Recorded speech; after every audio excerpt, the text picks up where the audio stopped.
Welcome to ABC campus. आज हम company law के सब्जेक्ट में आटम 2023 के अटेम्प्ट से एक एमसीक्यू डिस्कस कर रहे हैं।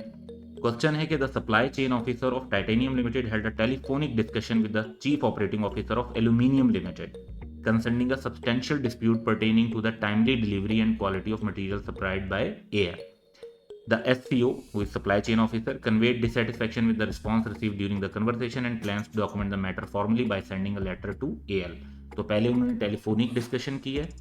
अब क्योंकि उस पर मैटर रिजॉल्व नहीं हो रहा तो फिर वो इस मैटर को लीगल बनाने के लिए फॉर्मली एक लेटर भेजकर कम्युनिकेट करना चाहते हैं। In according with the provision of Companies Act, what is the prescribed method for serving the letter to AL. अब देखें, जब आपको लीगली लेटर एक भेजना है तो it is kind of notice के तौर पर आपको भेजना पड़ेगा।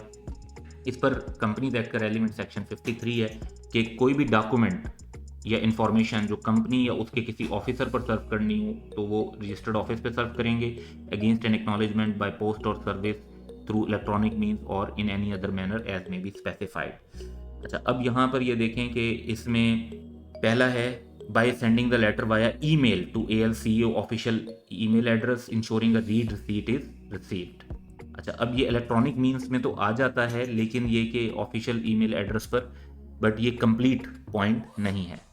दूसरा है by delivering the letter in person to AL during business hours and obtaining a signed acknowledgement from an authorised officer. ये भी अगेंस्ट एन एक्नॉलेजमेंट का पॉइंट तो आ जाता है लेकिन ये एक पॉइंट है। थर्ड है sending the letter to AL through a reputable and trackable post और कोरियर सर्विस। अब ये देखें कि पहला ईमेल वाला पॉइंट आया, दूसरे में एक्नॉलेजमेंट का बात आया, तीसरे में कोरियर की बात आई, लेकिन कंप्लीट बात कहीं भी नहीं थी। अब कंप्लीट बात के लिए अगर हम देखेंगे तो ऑप्शन डी में कंप्लीट बात है कि by sending the letter to AL at its registered office, जो कि इंपॉर्टेंट है। एक्नॉलेजमेंट बाय पोस्ट भी हो सकती है, कोरियर, इलेक्ट्रॉनिक मीन्स और any other manner specified by the relevant authority, जो कि रेलिवेंट अथॉरिटी यहाँ पे क्योंकि लिखा हुआ है एज मे बी स्पेसिफाइड, तो SCCP अगर जिस भी मेथड को स्पेसिफाई करते तो A, B और C गलत नहीं है लेकिन कंप्लीट नहीं है, जबकि जो ऑप्शन डी है ये कंप्लीट है, इसलिए इसको हम सिलेक्ट करेंगे। That's all for today. Have a good day.